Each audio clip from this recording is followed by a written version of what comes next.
Bismillah ar-Rahman ar-Rahim. Say, what is your question?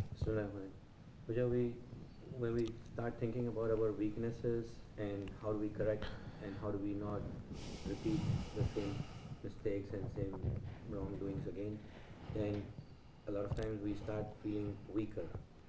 But when we get busy doing something, doing work, etc., then we start feeling more alive. So how do we keep the balance between the two? Because we're supposed to be meditating and thinking about our weaknesses. Meditating doesn't mean you're going to sit and you beat yourself up and you feel sorry for yourself. You feel you're the worst person, and then you say, oh, I'm no good for nothing, and the ego trick you and say, yeah, you're no good for nothing, and you go to an extreme and you're willing to kill yourself over it. Meditation doesn't mean that. Who is saying that? We become what? We become Christian? Catholic? Or what? To think, to know our value and to know the wrong things that we're doing, we have to hit ourselves, to beat ourselves up over it? Who is saying that? It is easy. The ego is saying that. Because that way, you are not carrying any responsibility. You're just saying, I'm the victim. Once you play a victim, that's it, game over. You are 100% right, everyone else is wrong. Why? Because you're the victim. Everyone else, everything else, they are the aggressor. You are the victim. Don't play a victim. No, I'm not. I know I'm wrong.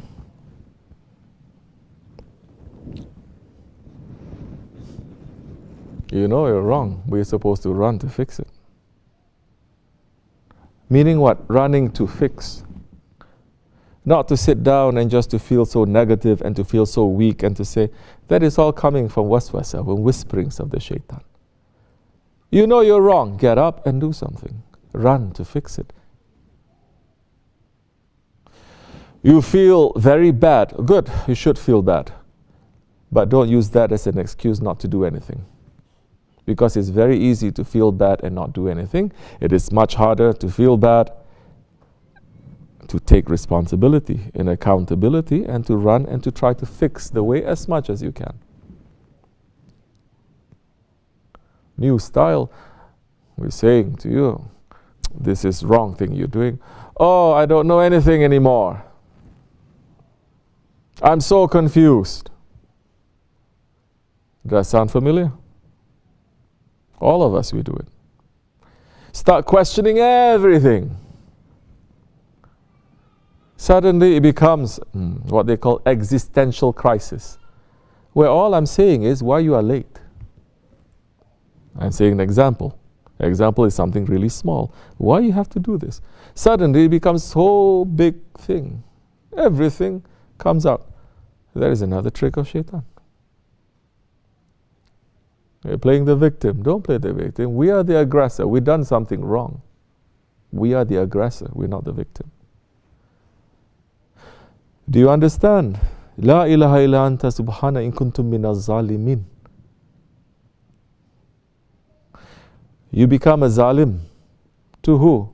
To yourself, to ourself. If we understand that, then we're going to say we have to stop this. This is active. This is not passive. It is not, okay, you feel very bad, you're thinking, you feel very negative, you don't know what to do. Then you say, to get myself out from this feeling, I have to just be busy, to just do something to keep my mind off it. It's good, you keep your mind off that. You don't feel like you're going to hit yourself. You don't feel so hopeless. But you're not understanding the situation, you're not understanding the problem, you're just running away from it. You're just escaping, that's all. You're just doing something to get your mind away. Maybe it's necessary from time to time, but you still have to come back. And you have to say, where I fall. Where did I fall? If you're walking in this ground and you trip and you fall, everyone gets up to look at where they fall. Nobody, when they fall, they say, you see, the earth, it hates me. Why is always happening to me? No one complains. Everyone gets up to see where they've fallen. Our Shaykh is teaching us this. Get up and see where we have tripped. Get up to see where the ego was tripping us. Get up to see where the dunya is tripping us. It's a trick and trap, and it trips us. If we understand, okay, oh, it tricked us from over there, I should have been more alert. It's because I was not alert. Why I was not alert? That is another thing. Why I was not alert?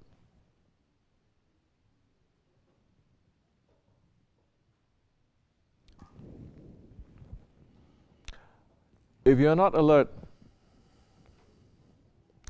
in your lives, if you're not alert when you're walking, you will never be alert when there's something in front of you that you're going to trip over. Do you understand? Don't think you're only going to be alert when there's something in front of you. You must practice being alert when there's nothing in front of you. Like so many people are saying, how am I going to have to understand the sohbat and to put it in my life? Are you alert in the sohbat? Are you thinking? When you're listening, are you understanding? Are you thinking? Or are you somewhere else? These days, they don't like this kind of sohbat too much. They say this is very low level. We need high level, mystical kind of sohbats. And they go to different places and they get. Then we're seeing they're selling it as their own. You say, don't. First, you steal from a person. It is wrong. Now you're selling it as your own. That is even more wrong. And are you understanding what it is that you're giving? You're not. We should stop that too. So how are you going to apply to your sohbat if we're not here present, understanding during the sohbat? How are you going to be able to be alert during the zikr? It is showing that when you're making your own zikr, you're not alert. If you are making zikr.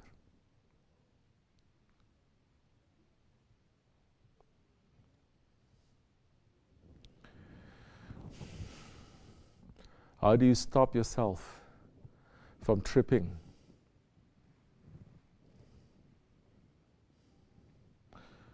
You cannot be in ghaflat. If every time you walk and you're watching where you're going, and you're watching that nothing is there to trip you, that time you will not be in ghaflat. That time, if there's something that is in front of you, you know what to do with it. You're not going to say, I'm surprised by it.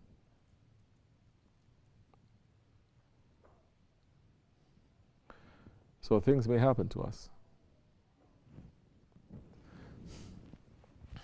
We have to understand why.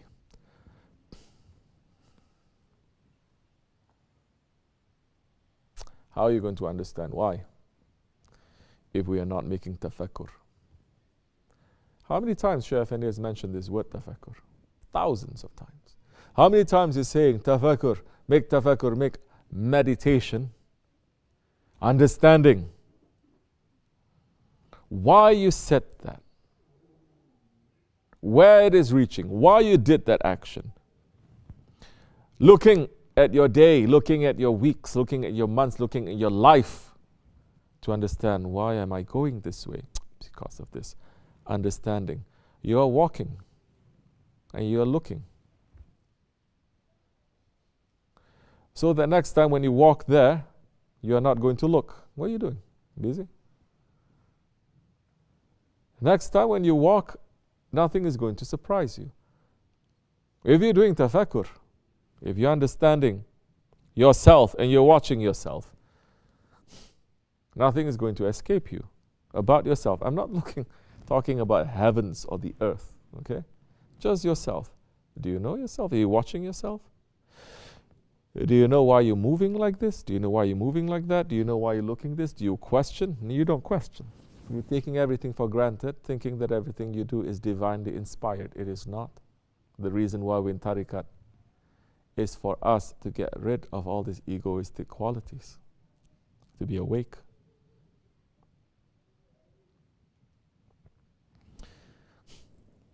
You're in tafakkur, you're thinking, you're trying. And it doesn't mean just to sit down and to think. When you're doing something, you're thinking. After that thing has done, you're thinking. And you're questioning your intention. And to be sincere.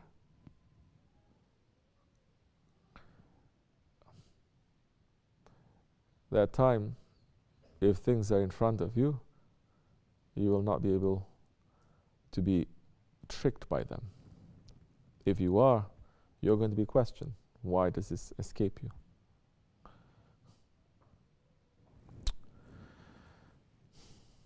Yes, sometimes accidents happen. Of course it does. Let them give you an excuse. You don't give yourself an excuse.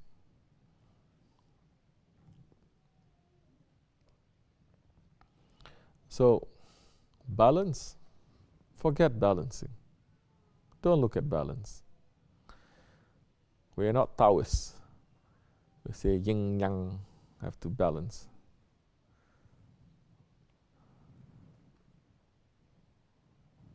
Meaning, we're not looking at duality. Islam is not yin yang, duality. Islam is what? Unity. It is ahad. One. One, and there's two, maybe there's three, four. Priority, one. You always try to put what is that priority. You cannot put both haq and batil as priority. Truth and falsehood things, they are not equal. Put Allah as priority. Everything will fall into place. Put His Holy Prophet ﷺ as priority. Put your Shaykh as priority. A priority. Anything else that is supporting us to that way, obligation for us to obey and to love and to respect. That time when they put a barricade and to say no, don't follow that one. You have to listen to me because I'm your father. And that time, that is very dangerous if you decide to follow, because our Prophet is higher than anything else. And those who are teaching about our Prophet is following in those footsteps.